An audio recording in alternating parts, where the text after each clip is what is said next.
Yo, guys, what's up, and welcome back to the Marvelous Chats podcast. This is episode 170.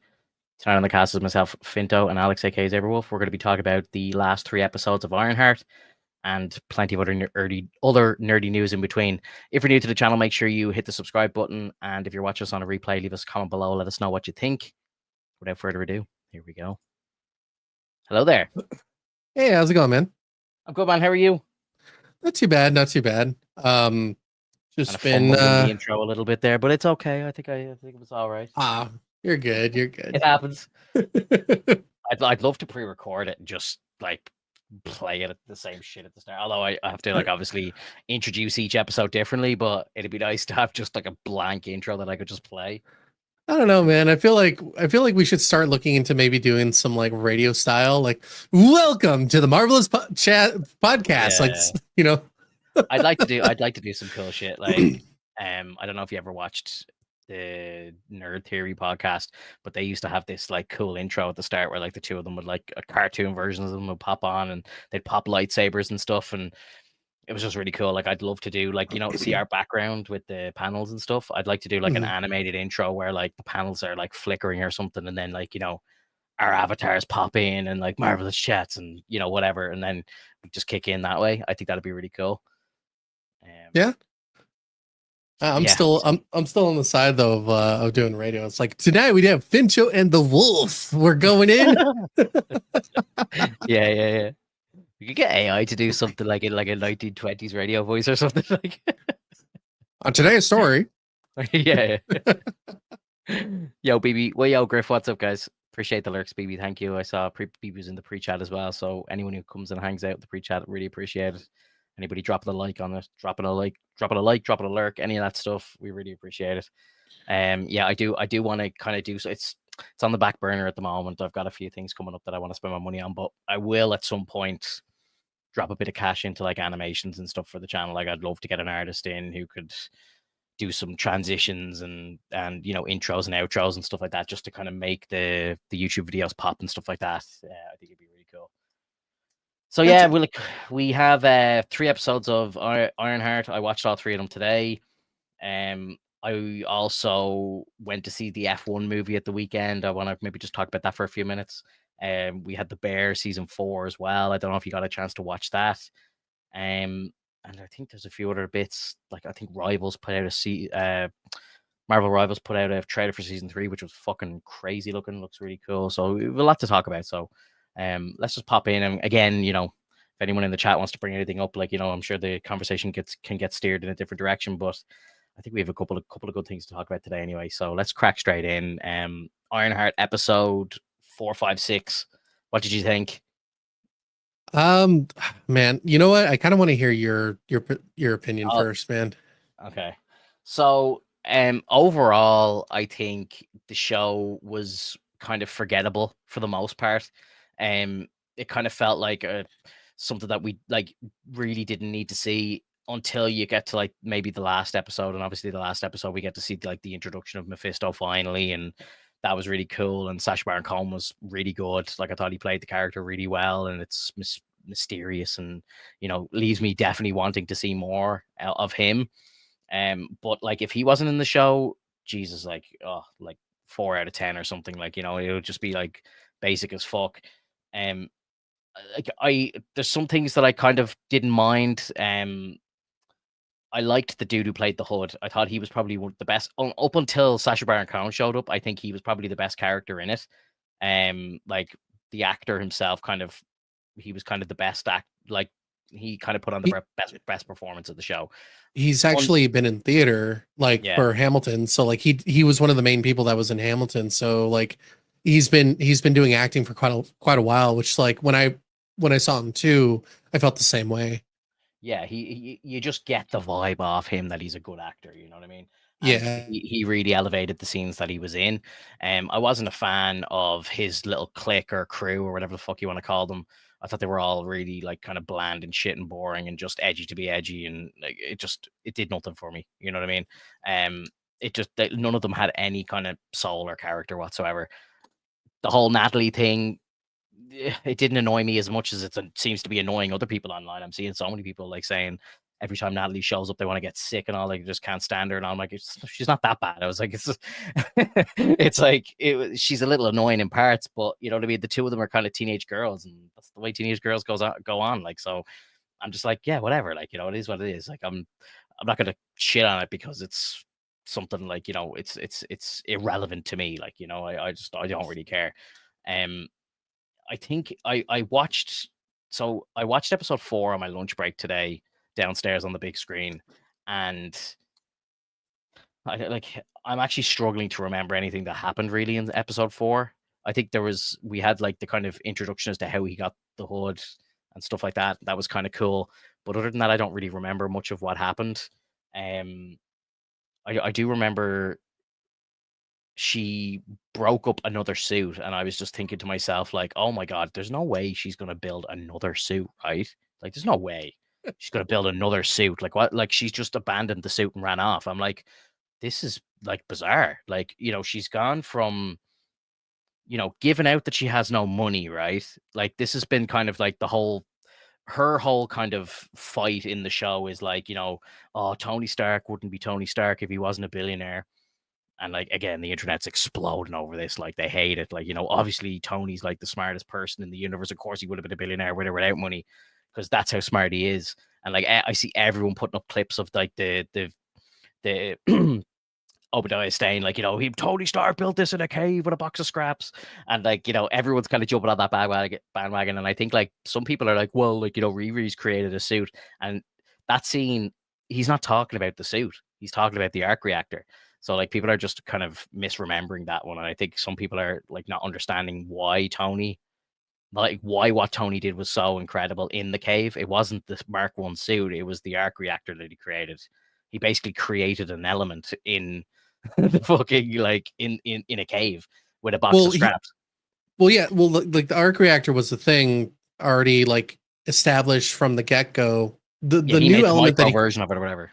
Yeah, and then like he lit like, but when you're saying he created the new element, I think that was in the second movie. It was in the second movie, which is really cool though. Like, he like, so to say that Riri is like trying to be better than Tony, she doesn't know shit about what he's done. No. And then to go even further again, Tony goes on to literally figure out time travel and like bring back half of the entire universe. So like, you know what I mean? You can't really compare yourself to Tony Stark. Like, I'm sorry. And then, you know, like, she has the audacity at the very start of the show to say like, I'm going to be better than like Gates and Stark and Pym all combined. And it's like, calm the fuck down. And I know teenagers are cocky and, you know, they think that they're the shit. But it's like, you know, the way, and for her to say that sort of stuff, that's fine. Like, you know, people have to have self-belief in themselves.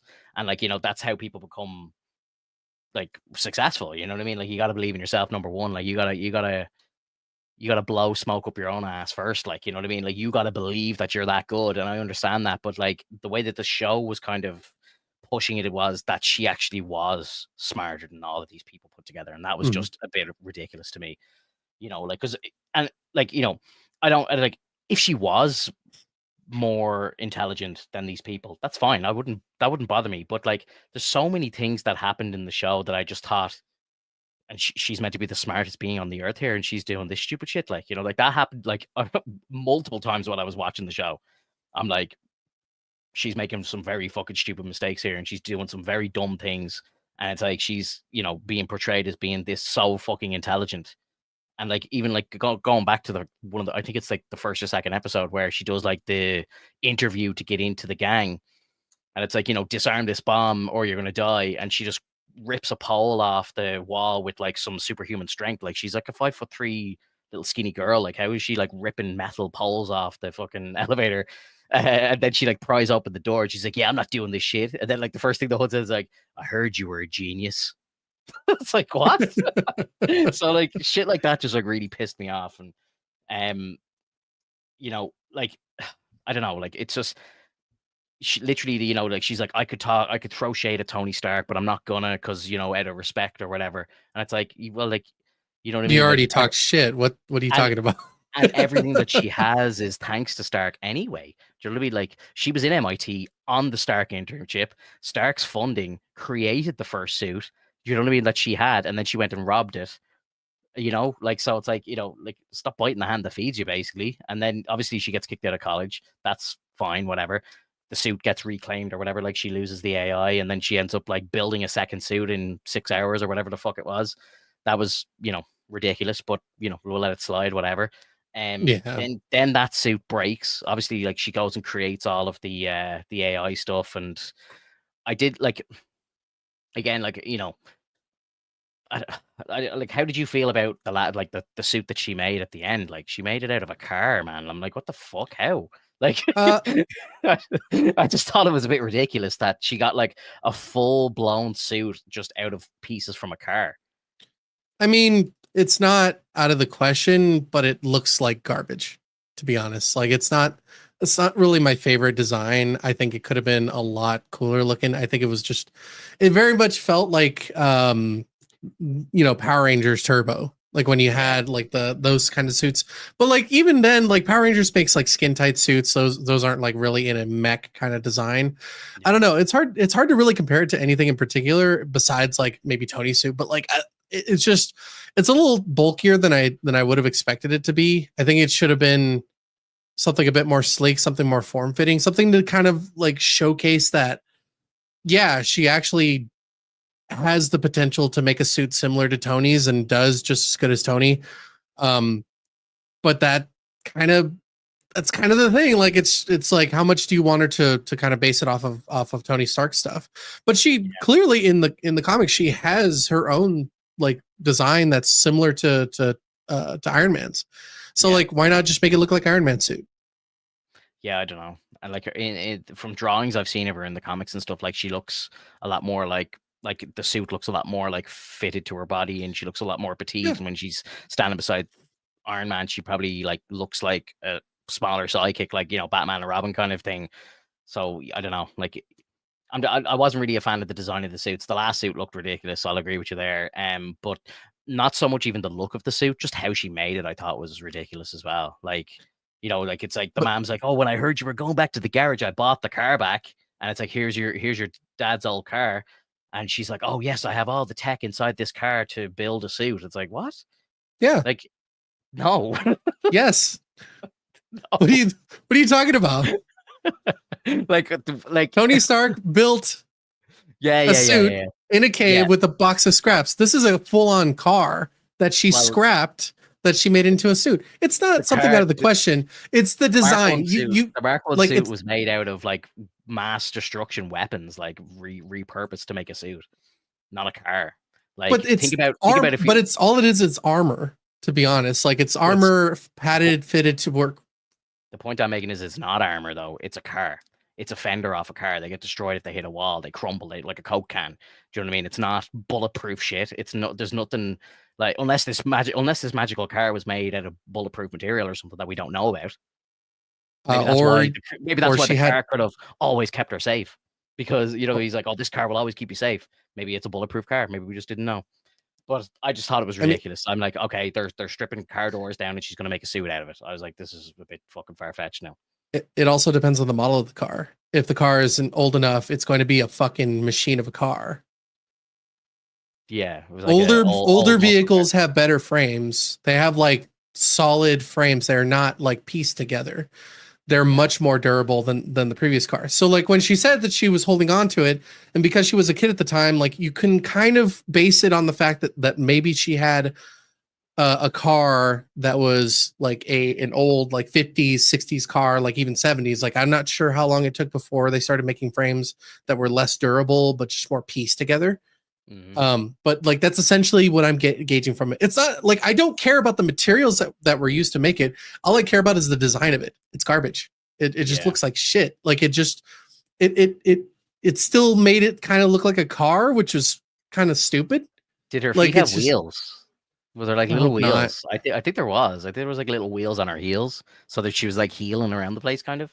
I'm pretty sure there was one bit where she was like charging up her feet to like pounce at Zeke, and like, I don't know, it looked like the feet were kind of revving up. Maybe I was viewing it wrong or something, but I kind Yeah, of got that feeling. But yeah, it was rough, man. It was rough. I didn't like it. I really didn't like what they did with Ezekiel as well. I thought that was really weird.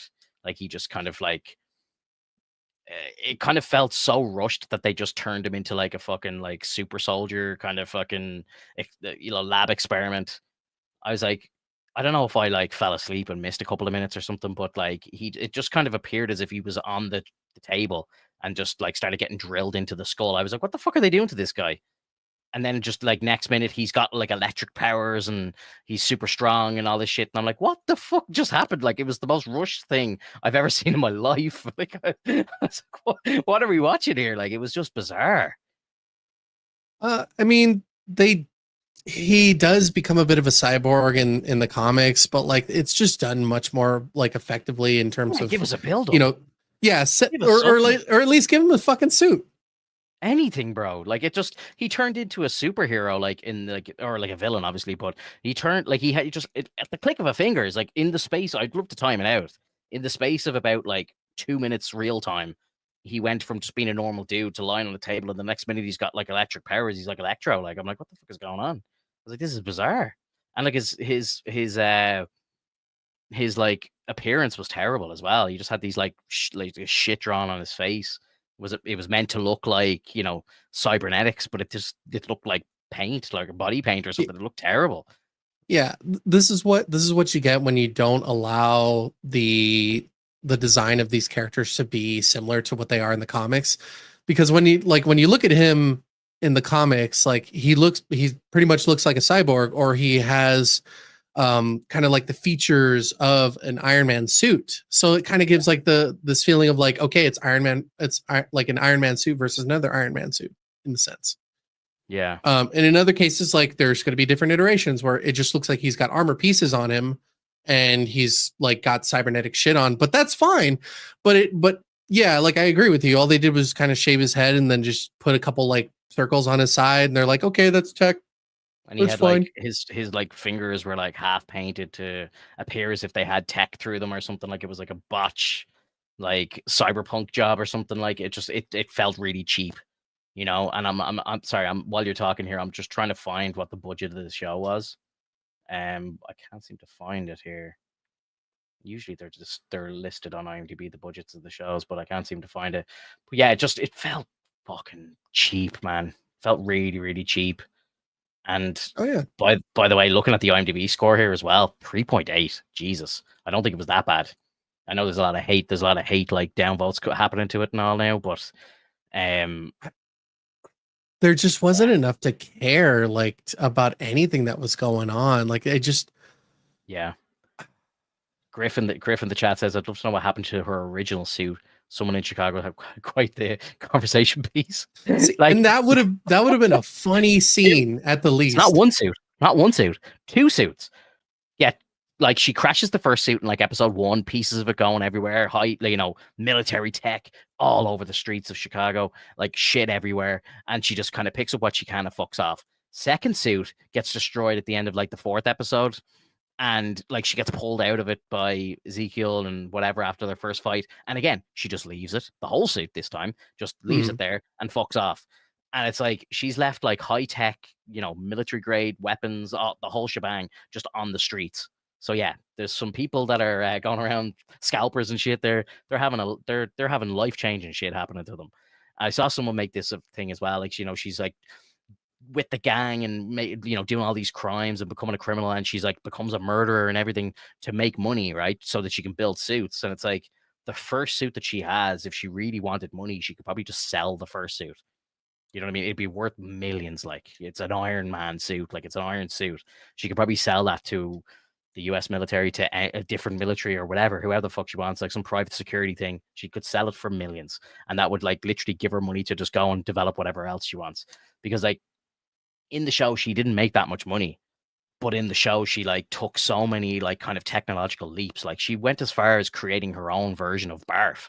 Like in the last episode, where she has like the illusion tech, and she like literally tricks the hood into thinking that she's dead or out of the suit and disarmed and everything. I'm like, she's gone and just made that Tony Stark fucking tech or whatever, or the what's his name in Spider-Man 2. Oh my god, I can't think of his name. The dude with the fishbowl on his head. Oh my god, why is he? Mysterio. Mysterio, yeah, like the way the Mysterio, like Barf is technically the Mysterio tech that Stark like took or whatever, but yeah, she basically just created that herself in in that episode, just like, you know, off the cuff. So like she's doing that with like very little resources, like. So I don't know, like how much money does she need to be like the greatest of all time? Because she seems to be doing it with but scraps. well, I mean, she should be able to do it with scraps. Yeah, like, but that's like what I that's mean. What does she need money for? Like, why is she living a life of crime? You know, like how much money does she fucking need? Like, because all of like it. as well, she says as at one point she's like, I want to give these suits to like first responders and stuff. Like they can't do that. Like you can't start giving like the Chicago Police Department Iron Man suits and start handing them out to No, people. Like, I do you know what I know. mean? Like that would just cause carnage. Like, you know. So like realistically, like her vision is not like attainable really. And then if she Right. wants to like make her own like, you know, case of suits like Tony does, like it seems that she can do it for quite cheap. So, you know, sell one suit, you could maybe make 4 more out of the money she gets for one. So yeah, look, I don't know. I just thought again, I thought it was ridiculous that by the end of the show, she's having to make yet another suit and she has no money, no job, no nothing. She's out of the gang now, so she's not making any more illegal money either. Um, I thought the magic was kind of a cool touch, to be honest. Like, again, let's not shit all over the show. Like, some of the things I did like, obviously, Mephisto was great. I did like the witches, and I liked how they were talking about Dormammu, and you know that she trained in, like with Strange and the guys, and what's the name of their little city or whatever? I can't remember the name of it now. Um, I don't oh, remember. I can't think of it. But yeah, I mean, Griff will come in with it. But like I just again, like why we kind of love these projects is like when I start hearing like, you know, mentions of Doctor Strange and, you know, Carmitage. Yes, thank you, Griff, you legend. Like she said that she went to Carmitage and she was like studying there for a little bit, like, you know, which is like the MCU version of Hogwarts or whatever. So it's like cool that like, you know, normal people are going there as well, which I suppose is kind of, you know, when we watch Doctor Strange 1, it's like this secret society and it's like hard to find and you only hear about it in whispers and stuff. So I don't know. Like maybe it's not. Maybe it's not so secretive after all. I always kind of thought of it as like a secret society, but maybe it's not. If there's like random women witches in Chicago that know about it and go there. So I don't know. But still, I thought it was cool that they got the mention and everything. The Dormammu I, stuff was cool, and then I loved like Mephisto saying like, you know, why you think I'm Dormammu? He's a little bitch or whatever, whatever he said. Like, you know, I'd wipe my shoe with him or something. And I was like, fuck mhm. yeah, like he was the best. Like Sasha was the best part of the show for me, honestly. I guess. I'm glad that you enjoyed all that. I'm I really did. happy I for you actually on did. that. I actually did. And you know, I feel really bad saying this, but again, I'm so tired. But I fell asleep during part of the finale, and it's not the show's fault. I was just really tired. I was like chilling on the couch, and I just nodded off for a couple of minutes. So I had to go back and rewatch it. And I missed the part where she kind of did like the magic power up and stuff, and that looked really Mhm. well on the screen. Like that looked really cool. I'll give her that. I guess. I don't see the point of having this all mix in together. I think that they're just trying to set up for things Yeah. that are going to ultimately translate over to Doomsday, and which that's probably why they gave Riri like they're like, I need to fight magic with magic, which I was like, okay, whatever. I mean, Tony Stark has fought things that are like made with magic using his repulsor beams. Like it doesn't matter. Like it's you So find a way if you're smart so enough. so so Tony's If you're smarter. Tony is absolutely smarter. Yeah. Oh, I know. There's no I know. yeah, there's no ifs, ands, or buts about it, especially in this setting. Like now she kind of looks like an idiot. Yeah. Even though, like, yeah, no, I can't make like it's like okay, it's like the equivalent of us watching like our favorite sports game and yelling at someone being like, what are you doing? You look like shit out there. What the fuck? It's like, well, if I go out there, I know I'm gonna do terrible, but it doesn't matter. The whole point is like I'm rooting for you and you're causing shit. You're causing trouble out here. Like I need you to like I'm rooting for you. Let like, you know, and Yeah. whatnot. Like, and so when it comes to Riri and Ironheart, it's like I want to like you, but you're not giving me anything to like. You're giving me you're causing trouble. You killed a guy. You didn't like you killed a guy. Like you're supposed to be a hero. And Yeah. like and yes, she did regret it. Yes, we've seen heroes kill people by accident, but she didn't technically kill him by accident. She fucking let him die. She could have opened the door and then escaped. She was going to get it. She was going to get in trouble anyway. She was cleaning up a mess. That's what she was doing. She was saving her own ass there. But it by killing someone, she could have just opened the door and then ran.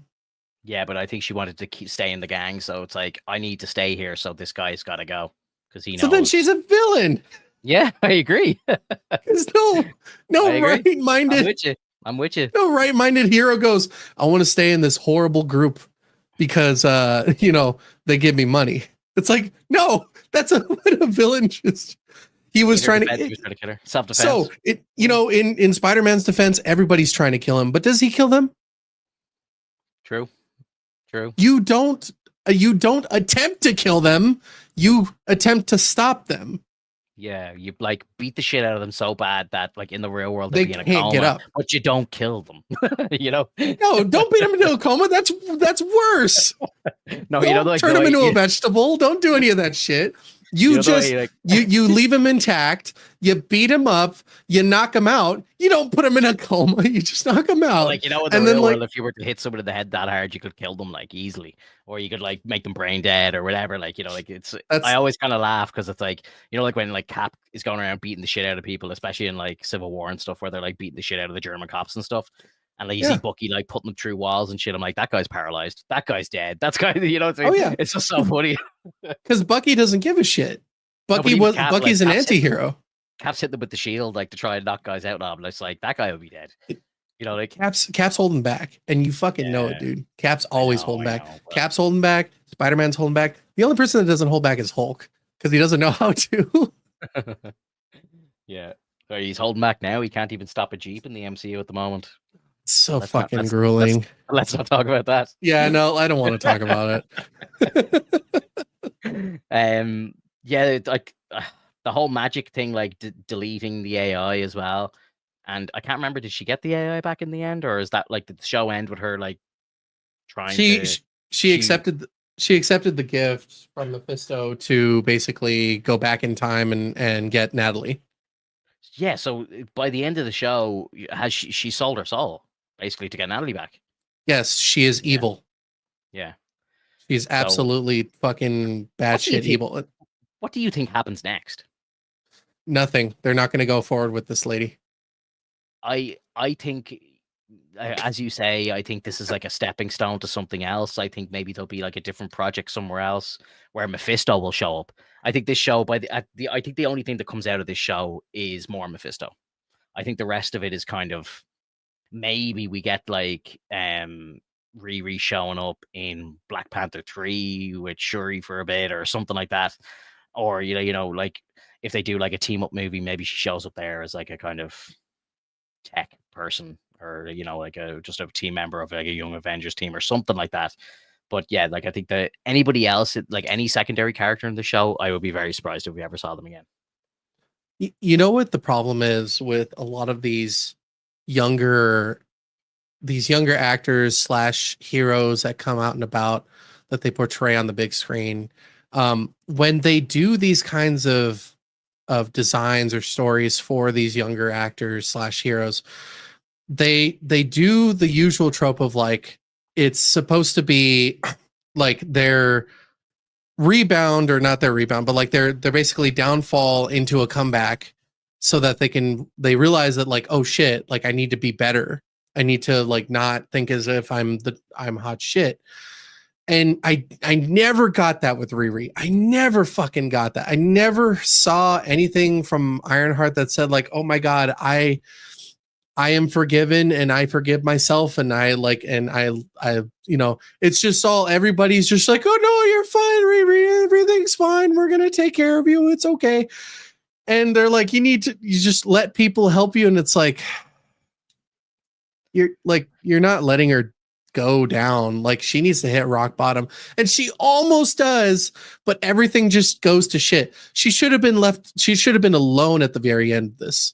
She should have been helpless and alone, and maybe given like a couple lines to kind of bring her back up, and then have her do her own thing. But then everybody's just helping her. So it's just like this feeling of like, she's always going to need help. which like yes, like Tony needed help back then, and he started getting help here and there, and he started working things out. But a lot of the things he worked out internally because he had to, like, there was just nothing that he could do to really put himself out there and have people understand that, like, I almost died. I saved the world like twice. I'm having panic attacks here and there. And the only person that was like really given a shit was like that kid at the time being, because he had kind of the same spark as Tony. So he was able to relate to him. It's really hard to relate to people when you don't have someone who has the same passion as you. So like, that's kind of the spark that you see there between Tony and the kid. And you know how like he kind of repays him by giving him like a much better like potato launcher. Yeah. And whatnot. Like it was so cool. Like that.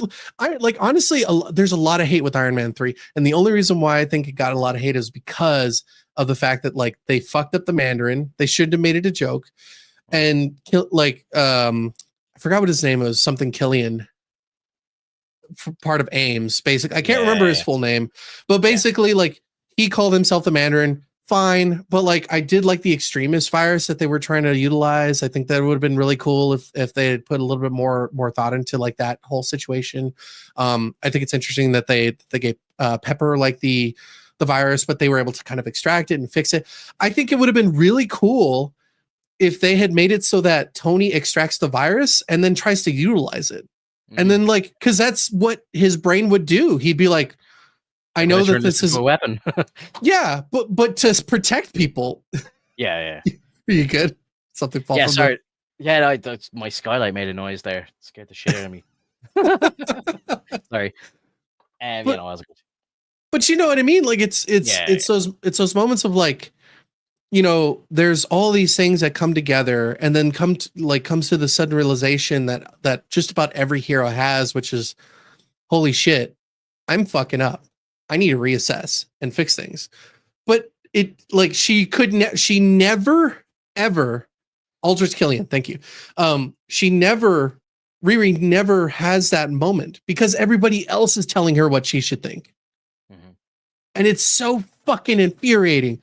I like even with Moon Knight, like at the very least, he worked with himself, like his other personality, to kind of understand things about himself and to kind of come to terms. And that's why he was able to essentially synchronize with himself.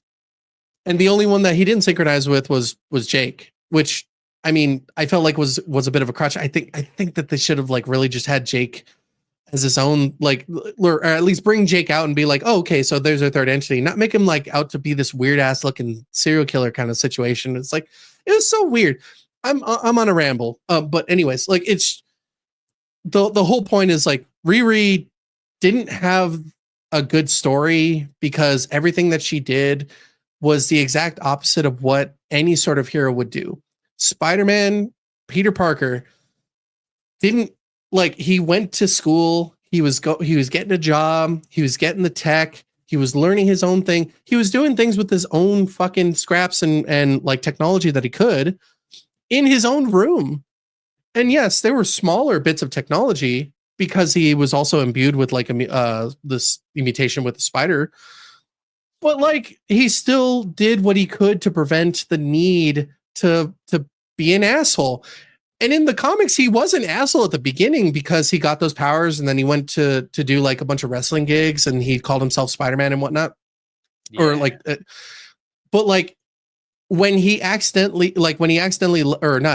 purposely left someone to go out and rob someone else and then found out that person killed like one of his family members, he's like, oh shit, I can't let bad people just go because I think that like some people need, you know, to be retaliated against.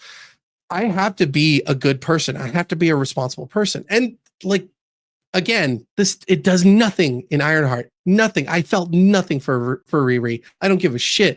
And the fact that she went back and with Natalie proves my point of like, she doesn't give a shit about anybody. Mm-hmm. She only like, she wanted a friend. She gives a shit about her own personality and her own well-being. She's fucking selfish. Yeah. What did you make of the after credit scene? Did you see with the Hood meeting up with the witch? I didn't. Again, it's I not going didn't to go care. anywhere. not gonna go anywhere. I don't. They're gonna try, because the whole idea behind that, and it would have been, if they do anything with that, I hope it's a prequel, because with, I can't remember her name, I think it's Zelma, in the show. She actually interacts with Strange. She becomes kind of like the librarian within the Sanctum Sanctorum. Okay, cool. And she gets mind worms or mind maggots. Right. And so that's why she goes there, because she needs help from Strange. Strange, like, essentially tries to pull them out and successfully does so. And so it cures her of the mind maggots. And they were linked to her, and she had to tell her deepest, darkest secrets in order to get them to come back. Them on the show? Was that like a little Easter egg on the show? Yeah. Essentially, yeah. But she does it. So in the time span that we see, she also has powers, which means that she also has gotten to the point where she was, studying, which was something that she got when she went to Weird World with Strange. Right. So in Weird World, Strange gets poisoned, so he's he's unconscious for the time being. She's trying to keep him alive, and he's she's feeding him magical food, and essentially trying to survive while they're in Weird World. And then eventually she gets kind of struck with the same kind of virus and stuff, but she's not magically in tune. But because of what happens once they get out, and Stephen Strange cures her with her eating the magical food, she becomes attuned to magic. And then she starts learning under Stephen, and then Doom takes over.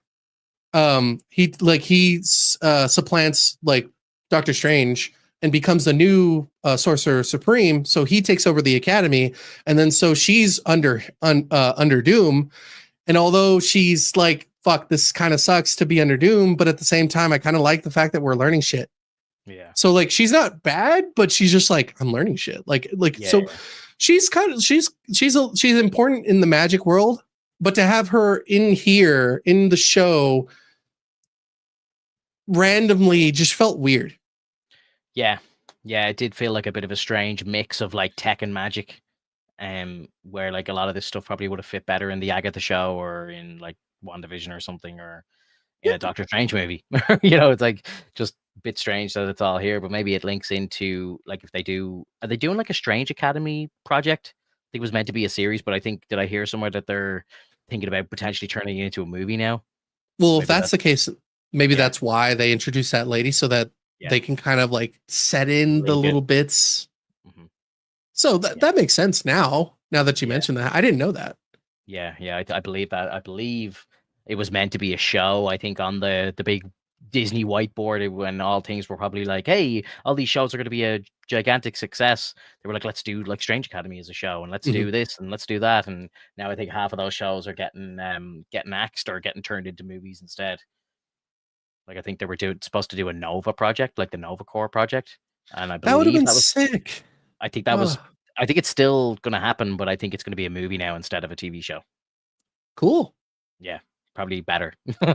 Yeah, definitely. Yeah, definitely. And because I know they were saying that they want to start moving the MCU away from Disney Plus, and there will still be shows, but they won't be it'll be the way Agents of S.H.I.E.L.D. was linked to the MCU back in the day. It'll be just kind of, these guys, they know who Daredevil is and whatever, or they know who Spider-Man is, and you might hear about events that are happening in the MCU, but you're not going to be seeing MCU characters, movie characters, showing up in these shows and stuff happening that affects the story of the MCU. I think that's what they're looking to do. But I saw some people saying Feige said this a couple of months ago, and now we're getting the introduction of Mephisto in a TV show. So it's now you have to watch this TV show, because Mephisto's obviously going to be back. They're not going to bring Sacha Baron Cohen in just to do that, those couple of scenes, and then that's it. We'll never see him again. He's going to show up again somewhere down the line, and it's now you have to watch that show, because it's going to link into something way more important down the line. So it's make up your mind, guys. I don't know, this show was made at the end of 2022, and you know what I mean, it's probably been sitting on a shelf for a while, so it's probably part of the old plan. But don't be putting out messages hey, we're going to disconnect these shows, And then it's like, hey, here's Mephisto. Like, it's like you're mixing up the fucking message here. So, like obviously they know what's like they're probably 2 years ahead of us with regards to planning of everything. And I'm sure everything that Feige says in public is well planned out. So it's like, just pick your words better, bro. Like, like these messages shouldn't be like you shouldn't be saying stuff like we're disconnecting it and then releasing this show. I mean, do you think we're going to see Emilia Clarke again then? I think that's going to be I think that's going to be a mistake that they hope can just get buried and never appear again, because like she's like one of the like most overpowered, powerful beings in the 616, and like realistically, like if she existed and something like Doomsday happens, like she would have to be there to help save the universe. Like, it's like I have the power of everybody. Like it's like, why wouldn't she be on the front lines? Like she's the most powerful being ever. And I would not be surprised if we never hear from her again. Because that show was like such a fucking failure. It's crazy. Such a failure. Oof. And they say it cost 250 million to make. Insane. I believe it.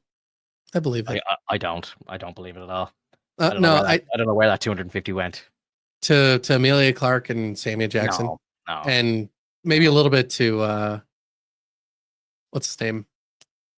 Oh my god. I forgot his name. Rhodes. Cody? Yeah. Don Cheadle. Don Cheadle. Yeah. No, I don't think any of those guys are getting paid that amount of crazy money. Like, I think Samuel L. Jackson probably made about, at best, like 20 million out of that. Like, that'd be crazy money, 20 million. I would say it's less, honestly. I'd say he, like, at best, he's getting $1 million an episode. He was in, like, 4 or 5 episodes. I'd say he got 4 or 5 million, which is incredible money for TV. Like, $1 million an episode is insane money for TV. Like, if you think about like some of the biggest sitcoms ever, like they're not making $1 million an episode. Like, I think for the last couple of like seasons of Friends, like the guys were on $1 million an episode when it was like the biggest thing in the entire fucking world, like the biggest show ever. It was literally being rerun, and like Friends was being watched every minute of every day across the world. Like, that's how big it was, and they were getting $1 million an episode. I think that was like mental money at the time. Are you trying to look it up? Yeah, I'm kind of trying to see if anybody has any idea of like what the breakdown is for the costs. I'd love to know. I really would love to know, because, and I think like legal people should be looking into this, because it is like money laundering. I mean, it could potentially be the fact that they were filming in the UK. Well, I think the only reason why they filmed there is because it's cheaper to do so. Like, if it was cheaper, they would do it everywhere. I've just asked Google, and AI is coming back. Samuel L. Jackson was reportedly paid $20 million for his leading role in the Disney Plus series, which is huge. I mean, because it consists of 10 to 20 million he typically earns for leading roles in major. So yeah, they say he earns between 10 and 20 million for like his leading roles and other stuff. So they predict that he probably get his movie money for the show.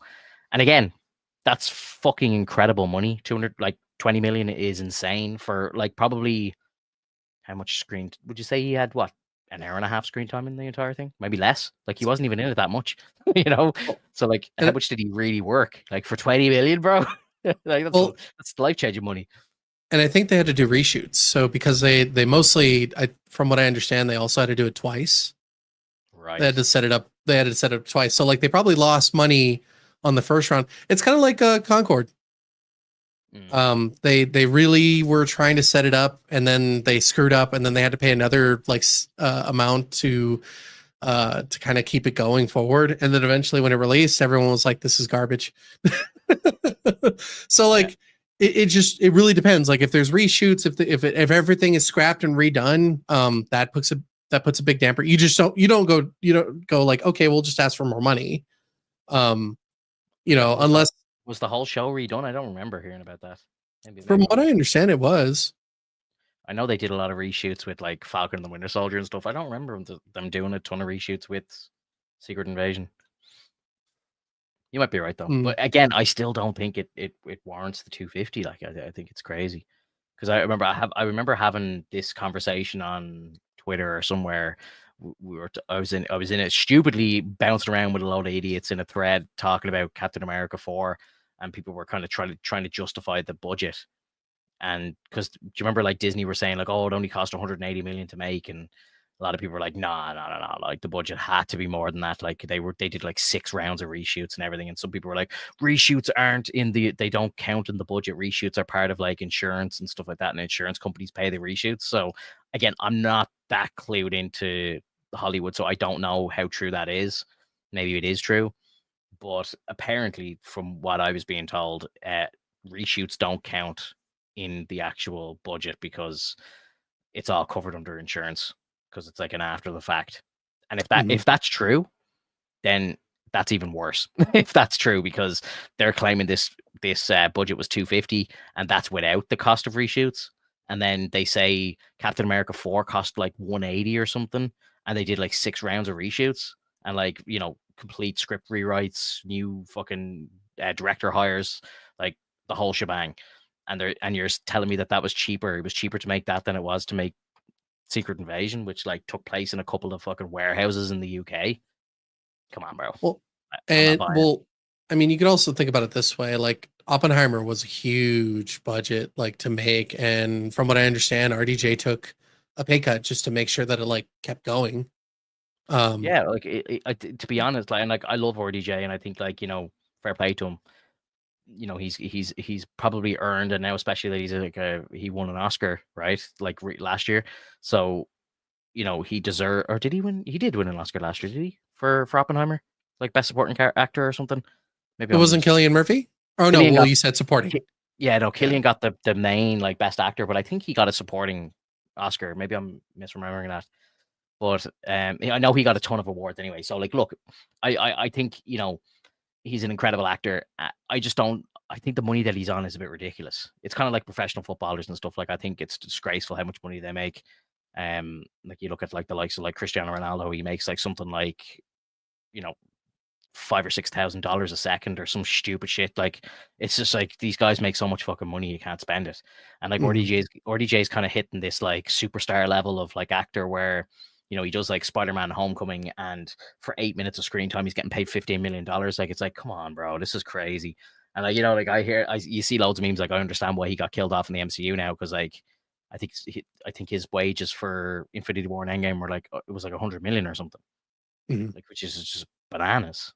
Like bananas to do 2 movies. Like it's insane. So like for him to come back now, like I'd love to know what his salary is going to be for Doomsday and Secret Wars. Like I hear it's like same again. Like I think they're giving him like another 100 million. Like it's insane. Like how long can that last? Like you know what I mean? Like the studios aren't going to want to pay that like in the long term, because again, I think Avengers movies will make the money back, but like you're not going to get him to start appearing in like smaller movies for that kind of money, because like they just won't be able to claw that money back at all. Like they have no hope. Right. So yeah, I don't know. It's interesting. Talking about like box office and stuff, a kind of natural progression. I went to see the Formula One movie at the weekend, and like I don't say this lightly, man, but it was honestly one of the best cinema experiences I've ever had. It was like, and like I'm not a fan of disclaimer, I'm not a fan of Formula One. Like I love cars and everything, but I've never been a fan of Formula One. I've always thought that it's quite boring to watch. I think the first corner is incredible of the race, and like the last lap of the race is interesting, or maybe the last 2 or 3 laps. But like for the most part, I've never really had an interest in sitting down and watching Formula One. I've never been lucky enough to watch it live. I think that would maybe change my mind a bit. But I saw this movie in IMAX. We were sitting like dead center, best seats in the house, and like sound, picture, everything was so fucking good that it felt like you were in the car. It was just mind blowing. I had a smile on my face for the whole fucking movie. Like the movie was like 2.5 hours long, and it was just like, I don't say this lightly, man. It was like one of the best movie experiences I've ever had. And like the story was great. Brad Pitt was incredible. All the support cast were great. Like visually, it was stunning. Like Brad Pitt apparently did like months of like training to drive, and he was actually driving the car like for a lot of the movie and stuff. And like I heard in an interview he was like getting the car up to like 180 miles an hour, and I'm like, holy shit! Like, and I didn't even know this watching the movie. So like when I watch it a second time, knowing that Brad's behind the wheel, I'm like, this guy's a baller. Like it was just, I cannot like express how much I enjoyed the film. It's the director is the same dude who made Top Gun Maverick, which is like another movie that came out like 2 years ago, which made like 1.5 billion in the box office, a sequel to a fucking 80s like action movie, like defied belief years ago, like when it did that good. And it was like kind of a breath of fresh air in Hollywood, where it was like, the box office has been failing and there's all this like fucking bullshit being fed to us, and then we get this like just nice movie that like just felt like an old classic, and it just felt like a breath of fresh air because we just had been just fed bullshit for so long. And now it's like this dude has just gone back to back. This movie is just so fucking good. And yeah, like honestly, like I walked out of the cinema and I was like, honestly, I'd give that like a 9.5 out of 10. Like it was almost perfect. Like I can never say anything's like a 10 out of 10, like perfect film, but it's close enough. Like I couldn't fault the movie at all. Like I would like anyone that's listening to this, like if you can get a chance to see this film in IMAX before it leaves, like I feel bad for the film in a sense because it's getting released now, and like this is like probably the most like the busiest like 5 weeks of the year for like Mhm. movies. So like this came out last weekend. It's probably already gone out of a lot of the IMAX screens now just to make way for the Jurassic Park movie. And then we have Superman on the 11th, which will probably knock the Jurassic Park movie out of the IMAX cinemas. Like, like all the screens will be wanted to show Superman instead. And like, I just feel bad because like if there was nothing else out and this F1 movie got like a solid run in IMAX, I think it has the chance to easily clear like 6, 7, 800 million, like easily. And maybe it'll still do it. I don't know. Like I looked on Sunday and I think it was on 150 or something like that, but it only been out like 2 days. So I'm very curious to see. Again, you don't really get like the numbers coming through until the weekends, really. It's on 153 million. So I think it's made like an extra 11 million since I last checked it. But I'm very curious to see what the second weekend's going to do. But yeah, I feel very sorry for these guys. They've made a masterpiece, in my opinion, and it just won't get the screen time that it deserves because there's just so much shit happening right now. Like, there's so many movies coming out. Um, did you see? Like, would you have any interest in watching the Jurassic Park movie? Like, would you go see it? No, Yeah, no, I'm the same, bro. they've milked that series way too hard now. Yeah, I've heard And the movie. I've heard the movie. The new movie's mid as fuck as well.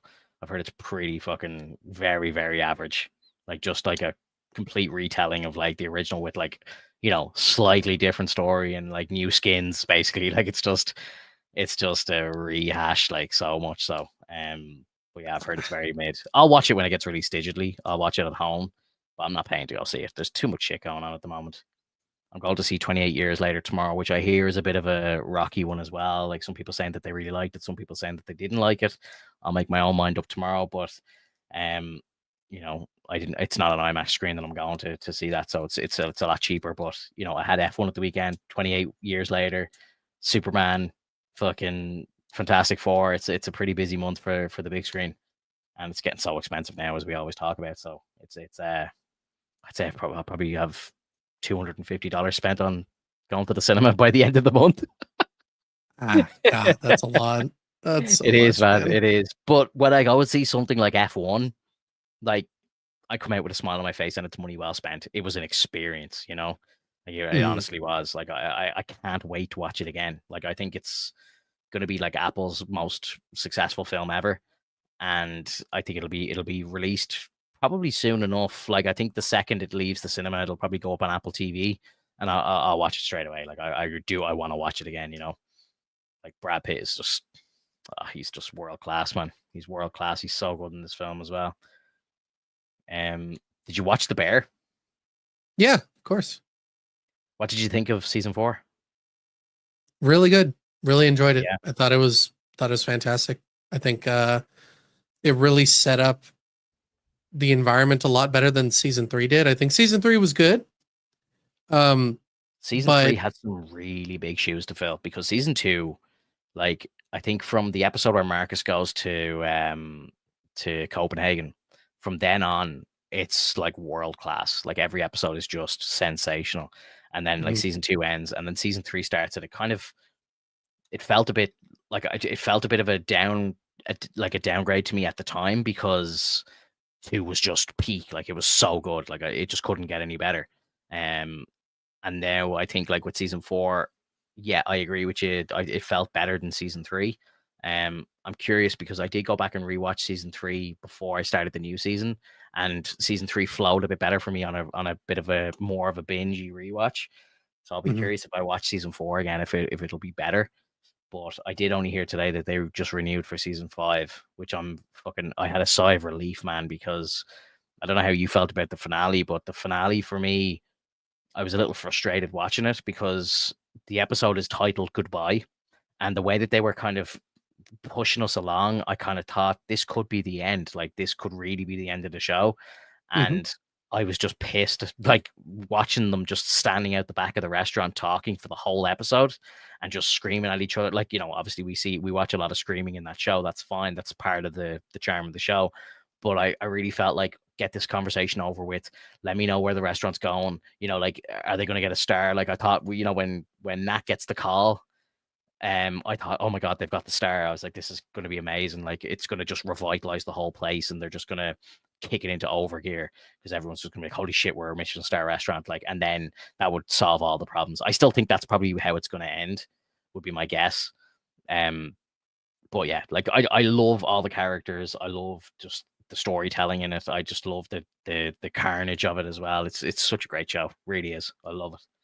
Oh yeah, definitely. And I would say I really enjoyed the conversation that they had in the finale because it just really tied everything together at the end of it. I like it now that I know that there's going to be season 5. But when there was a bit of doubt that that could have been how they ended the show, I was a little kind of like, oh fuck, because while it was a great conversation, great acting, the whole shebang, I was like, that's not how I would end the show at all. Like, and if that was going to be like the last episode of the show, I kind of would have felt like it was incomplete. I would have always been kind of just wondering, oh, like, what happens? Like, where does the beef go? Do they get their franchise? Do they get the star? Does Carmi actually leave? Like, does Sid stay? There'd be too many questions unanswered.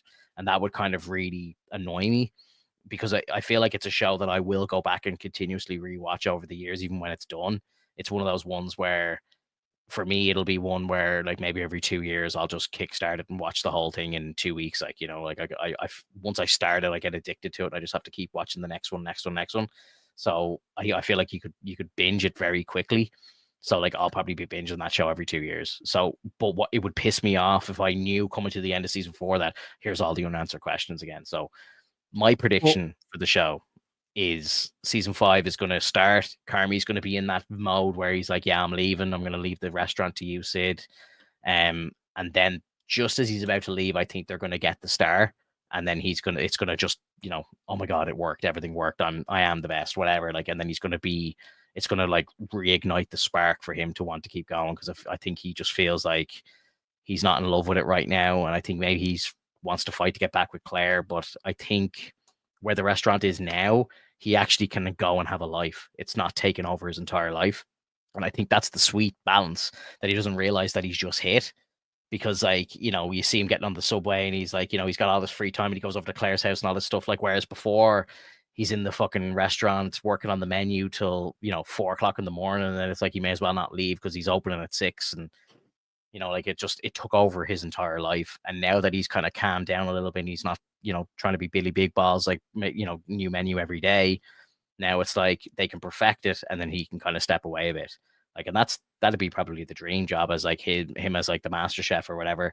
He can just come in like once every month or two and go, okay, guys, here's a new dish I've been developing. This is going to go on the menu, whatever. And then boom, big new dish in the bear. Like, Carmi's created something new. Like, let's go and check it out.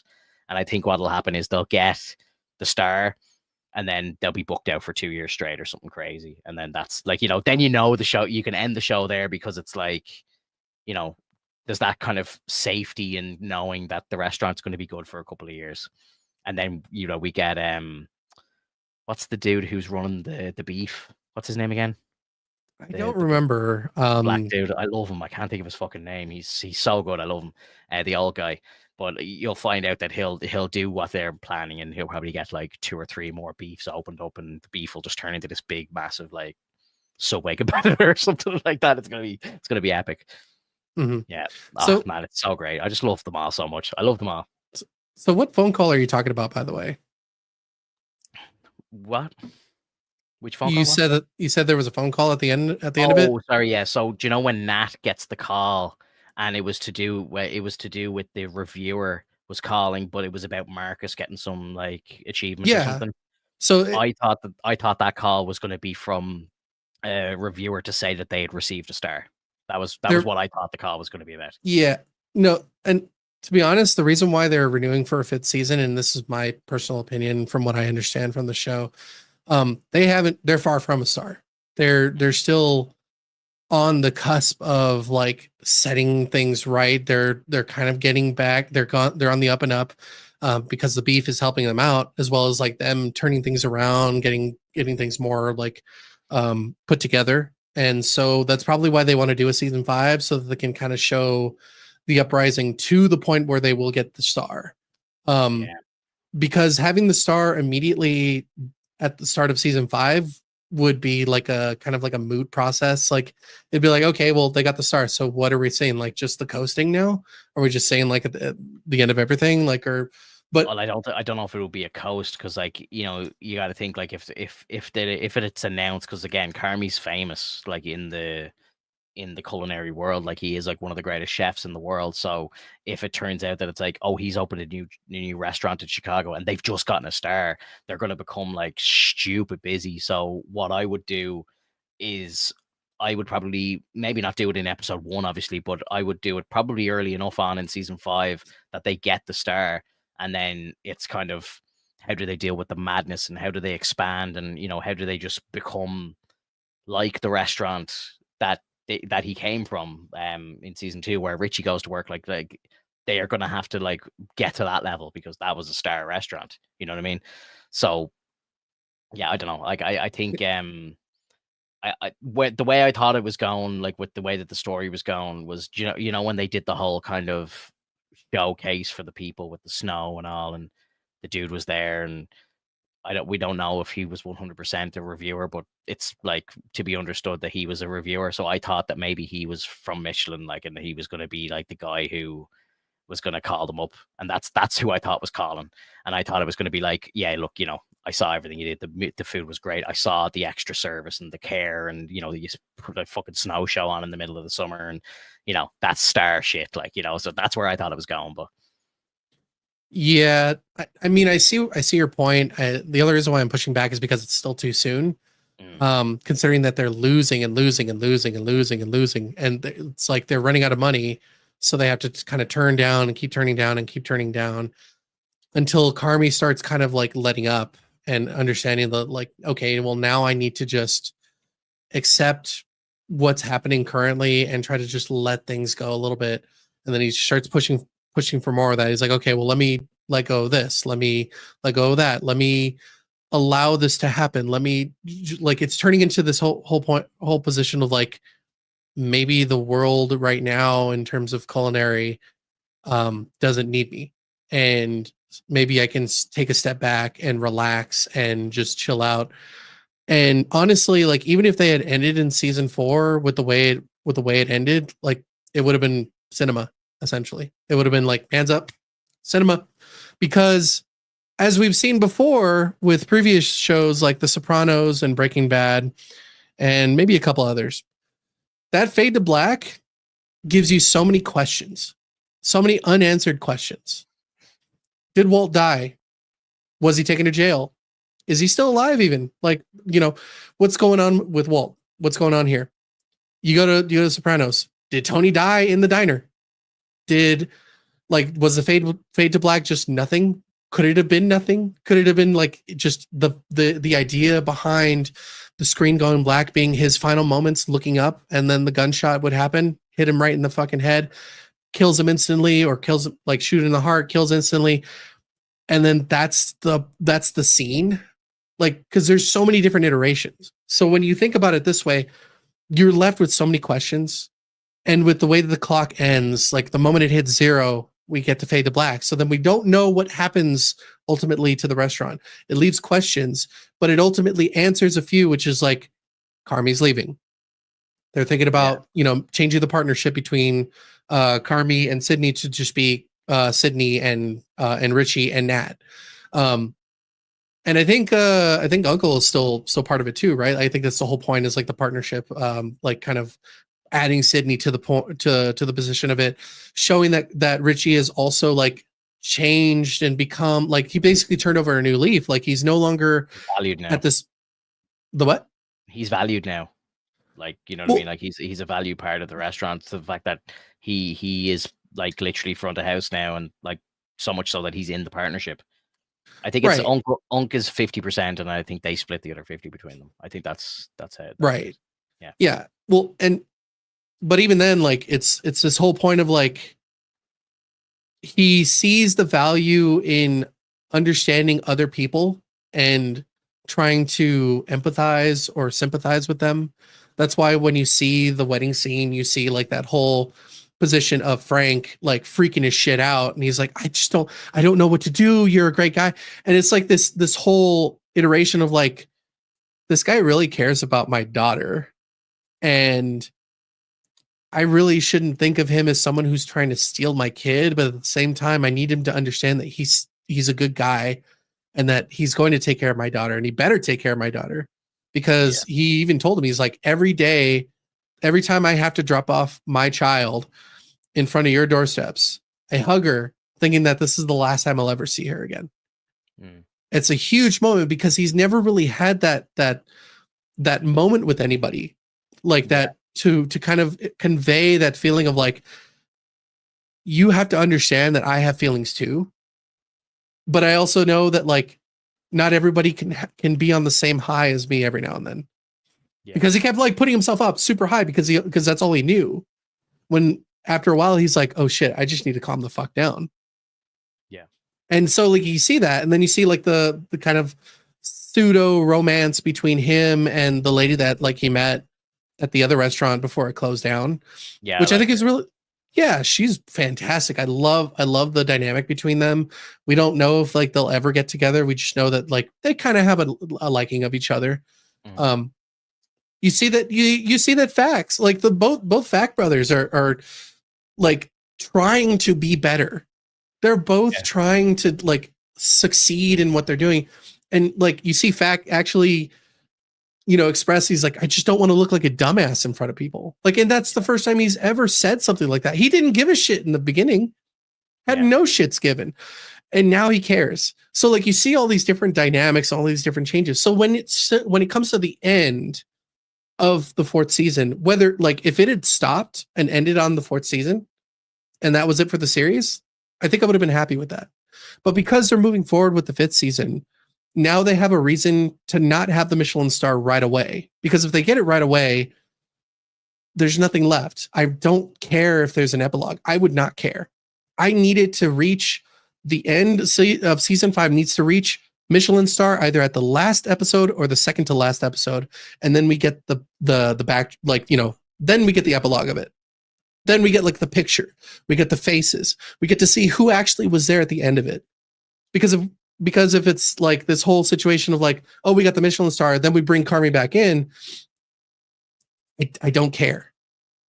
Like, I kind of want to see Carmy go out and do what he wants to do for a change. I want to see him go, and because like Katie and I were talking about this, is like, do you think he'll maybe like my position on this is that he's going to stick around. He's going to like not work at the restaurant of the Bear. He's going to work at the Beef, and he's going to like just do normal shit to keep himself afloat, but also like work on his relationships, with his mom, with Claire, with anybody that he felt like he needed to kind of like, put forward, rather than like stressing so much about like his passions. His passions ran out. And that's why I really love that point where Natalie hugs Carmy, because it's like, I fucking knew it. You are no longer passionate about your work. Yeah. So why keep you here if you're so unhappy and you're so stressed out about things? It's like, it's such a fucking fitting moment. It's so good. And I like I said, I would have loved for it to end right there, but because it's going to continue forward, I want the restaurant to lose its shit. And then like Carmy's kind of like on the up and up, and then realizes like, I think I kind of want to come back. And at that point, maybe the Michelin star is coming. I think, and then maybe like, I think the star is what brings him back. Because, like, you know, I think Carmi's feeling very useless at the moment. Like, Marcus is going off and doing all this crazy shit by himself, and he's like excelling so much. And Sydney's making this like scallop that's like a world, like, you know, famous around Chicago now, and she's plating up the dish in less than 3 minutes, which, like Carmi has said himself, wasn't even possible for him to do. So, like, these people are all excelling past his abilities. So I think he's Mhm. just feeling burnt out and he's feeling useless. But I think, like, he needs to realize that all of it, like, no, sorry, none of it would be possible without him. You know what I mean? It's all because of him that everything is happening. And I think that's where he'll realize, and he'll maybe get that like happy center where he kind of comes to that realization that, yeah, look, I am the main man, but all these people are excelling so much and they're going to be able to do this without me so much, and this will free me up to start maybe enjoying a bit of life outside of the restaurant. And I think that's going to all happen. The star comes in, and then he's like, "Wow, I actually did it." And then he comes back, and, you know, the fire is reignited. So Excuse the cooking pun, but yeah, I think that's probably where it goes. To be honest, but but for me, like, I don't know, like, I think that if the star popped up and he wasn't a part of it, then he well, didn't earn it. I think he is still part of it. You know what I mean? And, like, where we are right now, he hasn't left yet. It's still the same thing. He's just they've just finished service. Like, you know what I mean? He hasn't gone anywhere. And, like, the show, I feel like a lot of it happens like very close together. So, like, even like a lot of the scenes from like season 3 and 4 are like mashed in together. And, like, you know, it's like, I think season 5 will take place within like a couple of weeks of what we've just seen. Like, I don't think it's gonna like jump forward a year. Like, we're gonna go to like him outside of the place a year. Like, what does he do outside of the bear? Like, he has nothing. Like, you know what I mean? His What do you mean life he is has the nothing? kitchen. His life is the kitchen. Like, No, you know what I mean?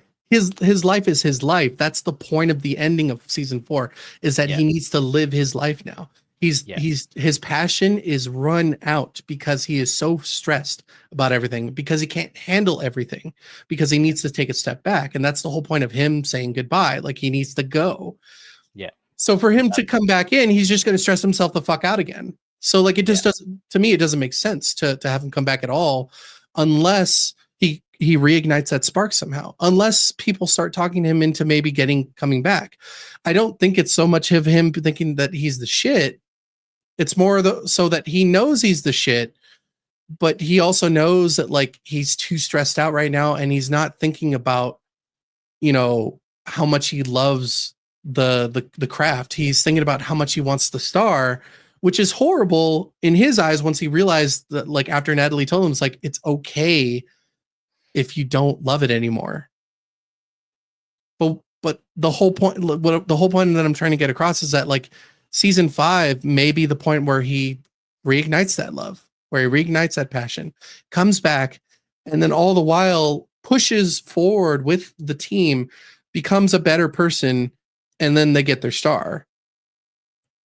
yeah, Because, like, just getting the star, in my opinion, is like, well, they got the star without me. I guess they don't need me. And yeah, then yeah. that's Well, I like, still think his fingerprints would be on the restaurant, like, for a long time. You know what I mean? Unless they like fully change the menu, and like, they then I would say he has nothing to do with it. But even if like until they wipe the counters, his fingerprints aren't there anymore. you know what I mean? You know what I mean? Like, his influence is there. Like, you know what I mean? Like, the menu is pretty much his menu, unless they go and like change the menu completely without him. Like, if they do a time jump and he's gone, and then they find out he gets the star, then I would say, yeah, you're right. Like, they've gotten it without him. He's irrelevant now. But I think like when he said like, "You're the bear now," like, I thought that was stupid. Like, it's like, no, I like, thought that was perfect.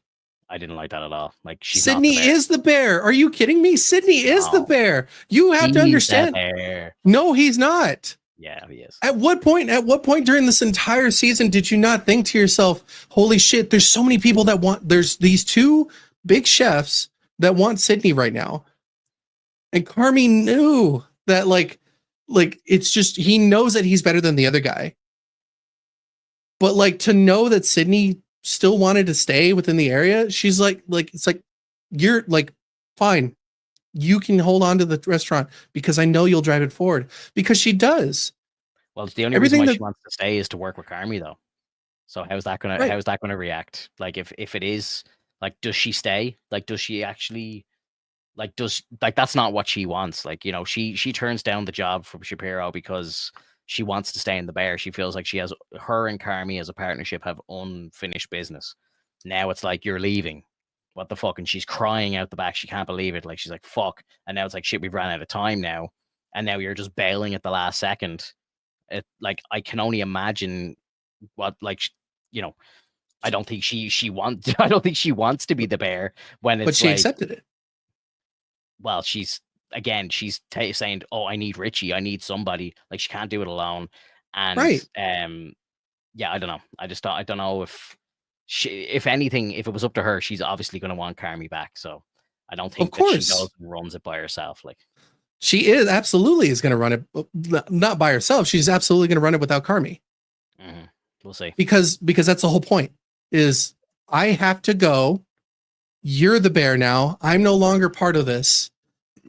And she's like, fine. I want Richie part of the deal. Because she knows that if Richie is part of it, because Richie deserves it. Richie absolutely deserves it now because he's running the front. Sydney's running the back. What the fuck did they need Carmi for? And that's his whole point. It's like, what do you need me for anymore? I'm done. I'm finished. It's all gone. Like, I can go and do my own thing now. I can let go of this tension and go find myself. He wants to rekindle things with Claire. He wants to try to make things work with his mom, even though it was so fucking painful for him to hear what she had to say, because he probably felt like so mad at her for like saying sorry after so long. Like, was just ready to like I can see, because I can see it in his face. He's just like, I want to yell at you so badly, but I know this is coming from a place of like sadness. And so I need to understand you. And that's why he basically told her, like, sit the fuck down. I'm going to make you a meal. Yeah. And it's so good. Like, that's such a good scene. Cause then it's like this whole point of like, holy shit, Carmi is accepting things. Carmi is accepting who he is and what he feels now. And not just thinking, I have to do this. He doesn't do it because he has to. He does it because he gets to. And so my missus said to me when we were watching, she's like, God, like, I hope he doesn't like take his own life like his brother. Because it was like, I was thinking the same thing. Yeah, it was looking like it was like getting very dark. Yes. And yeah. So, and I was like, oh God, please don't end it like that, please. And like, because his whole life is in the kitchen. Like, he's dedicated his entire life to it. And yes, he wants to rekindle stuff with Claire, and yes, he wants to try and make amends with his mother. I don't think he needs to give up his career to do that.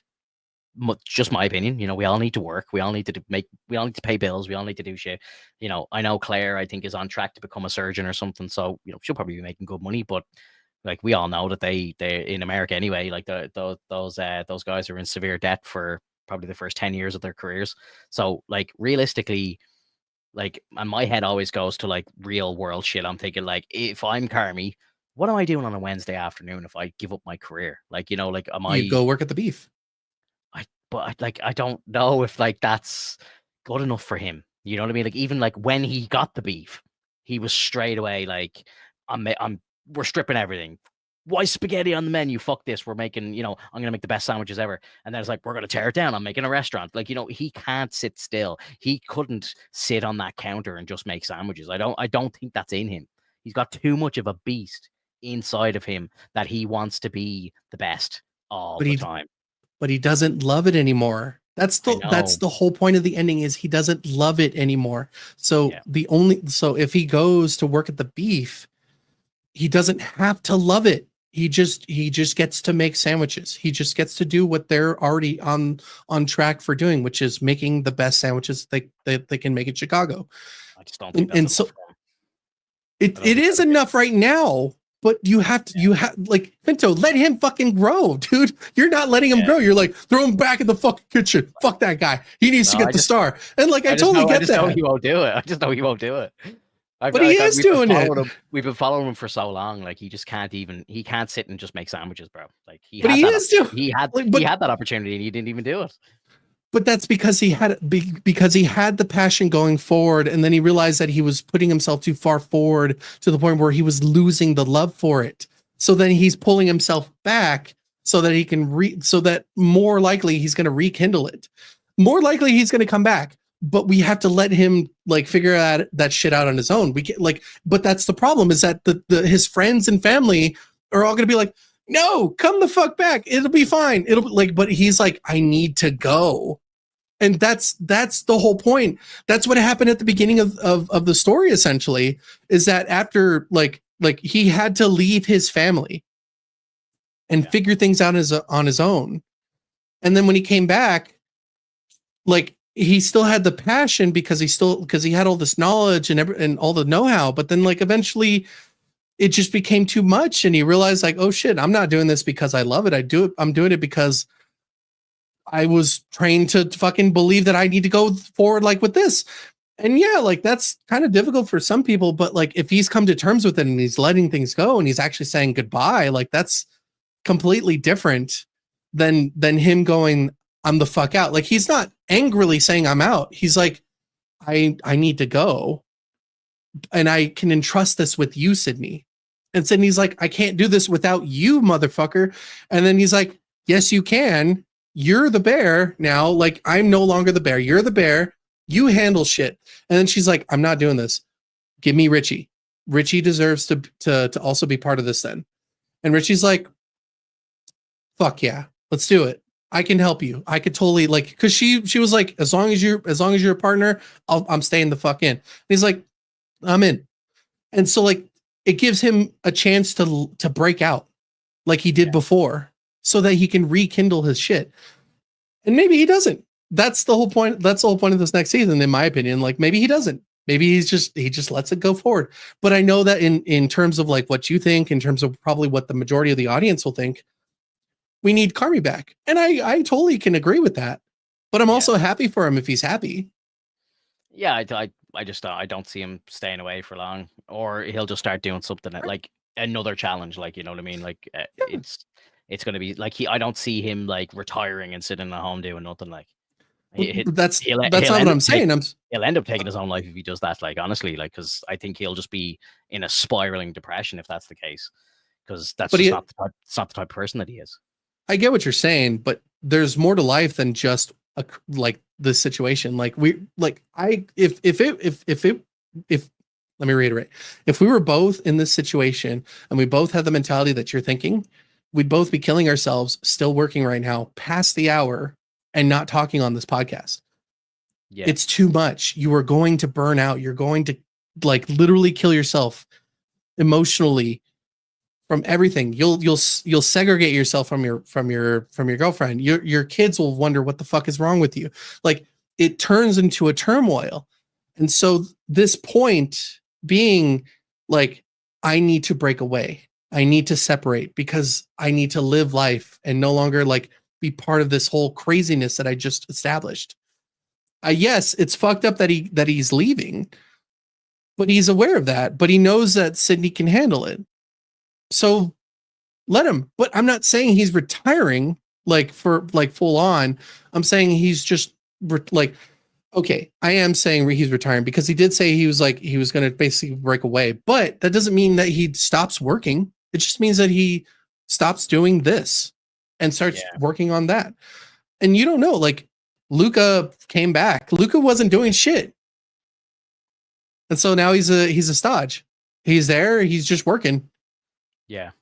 Like some people just can't get out of it. But like, you know, it just depends on the person. Like, do I really want to go back and go do all this stuff? And he was like, yeah, I like Carmi. I like all this shit. And it's like, and he probably told Luca, he's like, you get to work with Marcus again. And Luca's probably like, fuck yeah, I'll work with Marcus. And like, but Carmi doesn't have that. Carmi has chaos. And it's hard, like, and it was really, in my opinion, it was really hard for him to get through all the chaos that he was trying to like dissipate. And he finally got there. So now that's why he's like at this point of like, I gotta go so that I don't create more. Yeah. Things started coming on the up and up when he started letting go. And so that's why at the season finale, it's like, I gotta go. Goodbye. Yeah, I don't know, just didn't sit well with me. So Fair we'll see enough. where it goes. Yeah. Do you have anything else you want to bring up? We're kind of close to the hour and a half mark. I think we can kind of leave it there, unless you have some other topics you want to bring up. No, nothing in particular. Are you around next week? Yeah, I'll be around for I think probably the whole month. Okay, cool. So I don't really think there's much to talk. There's not going to be much going on next week. We could kind of shoot the shit in just a random episode. Or we could maybe take a break for a week. I don't know. I don't really mind. I know the week after we'll have Superman, so that might be a big kind of DC one, which will be good to talk about because that's coming out on the 11th. I think I'm seeing it on the 12th. So yeah, we can sit down next week. We can talk about offline anyway. But yeah, look, if anybody's here still listening to us, appreciate you hanging out with us. Thank you for the support, and leave a like on the video. Leave us a comment below. Let us know what you think of Ironheart, the bear, all this stuff that we were talking about, and see you in the next one. Bye bye, guys. Have a good one. Bye.